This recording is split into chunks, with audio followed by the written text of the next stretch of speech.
छत्तीसगढ़ में कांग्रेस ने चुनावी तैयारियां तेज कर दी है और इसी कड़ी में कांग्रेस पार्टी ने अपने 40 स्टार प्रचारकों की लिस्ट जारी की है।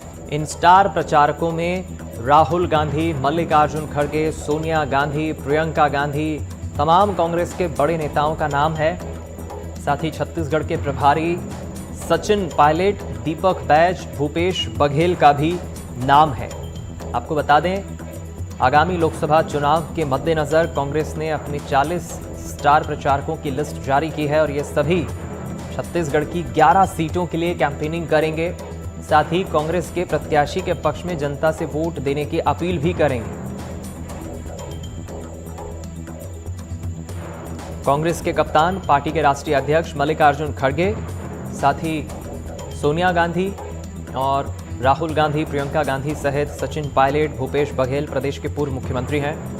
तमाम कांग्रेस के वो बड़े चेहरे स्टार प्रचारकों की लिस्ट में हैं।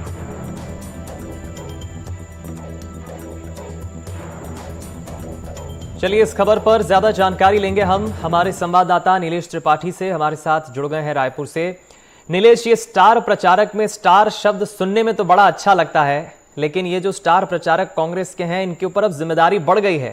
ये कितनी सीटें कांग्रेस के झोली में डाल पाते हैं छत्तीसगढ़ लोकसभा चुनाव में, ये देखने वाली बात होगी।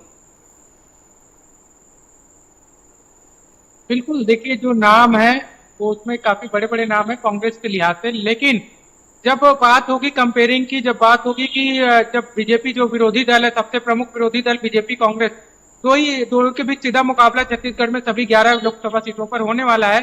ऐसे में जो कांग्रेस के स्टार प्रचारक हैं और जो बीजेपी के स्टार प्रचारक हैं, दोनों को कंपेयर करें तो कांग्रेस में जितने भी बड़े नाम हैं, राहुल गांधी, सोनिया गांधी, प्रियंका गांधी या फिर उसके बाद के जो नेता हैं, और उनकी तुलना में जब हम बीजेपी के स्टार प्रचारकों के लिए देखते हैं तो उसमें प्रधानमंत्री नरेंद्र मोदी, अमित शाह, योगी आदित्यनाथ, हिमंत बिस्वा शर्मा और ऐसे कई नाम हैं।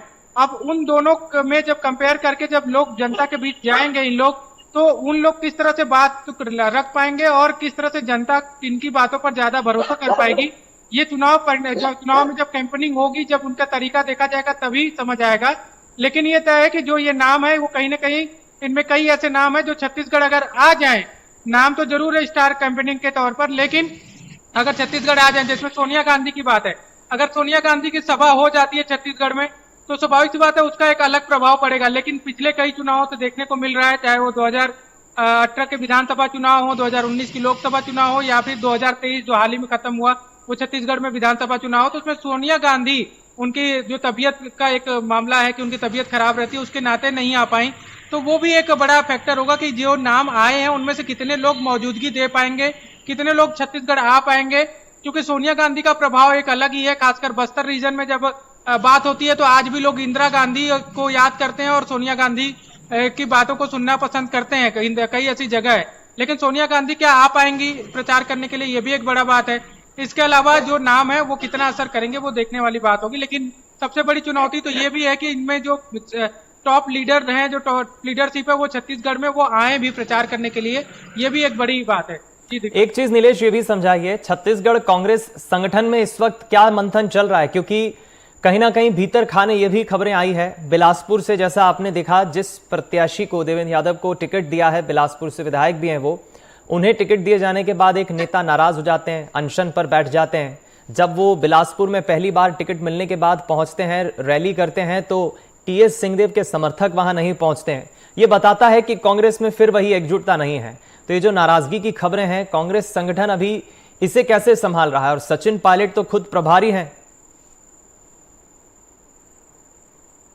बिल्कुल, देखिए छत्तीसगढ़ या पूरे देश की बात कर लें, जब भी बात होती है कि कांग्रेस को किससे लड़ना है, तो पहली बात जितने भी एक्सपर्ट्स हैं, जितने भी राजनीति के जानकार हैं, वो यही कहते हैं कि कांग्रेस को खुद कांग्रेसियों से ही लड़ना सबसे बड़ी चुनौती है। वो जब उससे बाहर आ जाएंगे तब वो किसी विरोधी दल, चाहे वो बीजेपी हो, चाहे जिस भी राज्य में जो हो, उससे लड़ना होगा। सबसे पहले तो कांग्रेस को खुद से ही लड़ना होगा। आप जैसे बिलासपुर का आपने एग्जाम्पल दिया, तो उसमें पहली बात यह है कि जो अनशन पर बैठे थे वो देवेंद्र यादव को टिकट दिए जाने के विरोध में नहीं बैठे थे, वो इस बात के लिए बैठे थे कि टिकट मुझे क्यों नहीं दी गई। तो ये भी हो सकता था कि देवेंद्र यादव की जगह कोई और प्रत्याशी भी होता तो भी वो खुद की टिकट के लिए मांग कर रहे थे। हालांकि उन्होंने अनशन खत्म कर दिया है, लेकिन जो दूसरी और एक बात है कि जो टीएस सिंहदेव के समर्थक हैं वो रैली में नहीं पहुंचे।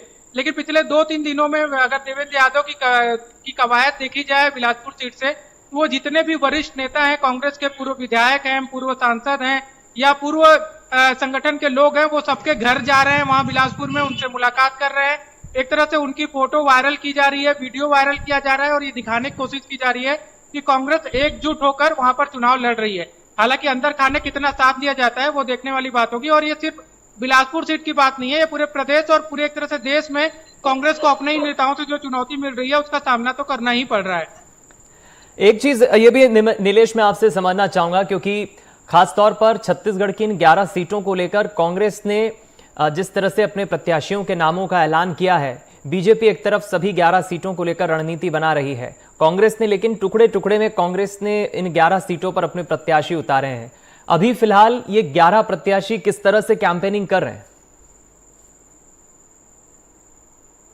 देखिए, सभी प्रत्याशियों की अपनी अपनी सीटों पर कैंपेनिंग शुरू हो गई है। चाहे पहले लिस्ट में, पहले फेज में जो लिस्ट जारी की गई थी कांग्रेस की ओर से, उसमें भूपेश बघेल का नाम था जो पूर्व मुख्यमंत्री हैं, पूर्व गृह मंत्री ताम्रध्वज साहू का नाम था, पूर्व मंत्री शिव डहरिया का नाम था।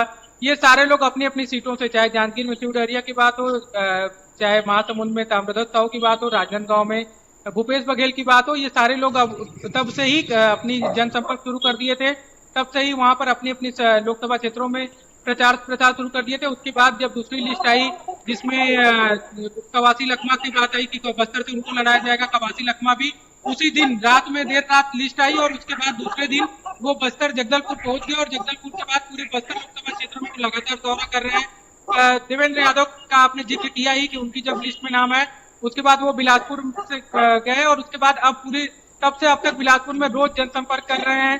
विकास उपाध्याय रायपुर में लगातार जनसंपर्क कर रहे हैं, वो अलग अलग बयान भी दे रहे हैं, उनके बयान भी काफी चर्चाएं हो रही है। खासकर उन्होंने हाल ही में एक बयान दिया है कि बीजेपी जो है वो घर से कलह करवा रही है, महंगाई जो बढ़ी है उसके कारण घर में कलह हो रहा है, पति पत्नी में कलह हो रहा है। क्योंकि वो बयान काफी चर्चा में मिला कि जितने भी प्रत्याशी हैं, चाहे शशि सिंह सरगुजा से हो, चाहे ज्योत्सना कोरबा से हो, सारे लोग जनसंपर्क में लगे हुए हैं। और पार्टी स्तर पे हालांकि जो विरोध कुछ कुछ सीटों पर अपने ही नेताओं से हो रहा है वो उनके लिए चुनौती जरूर बनी हुई है, लेकिन वो अपने स्तर पे जरूर संपर्क में लगे हुए हैं और ये कोशिश भी कर रहे हैं कि वो मजबूती से चुनाव लड़ रहे हैं।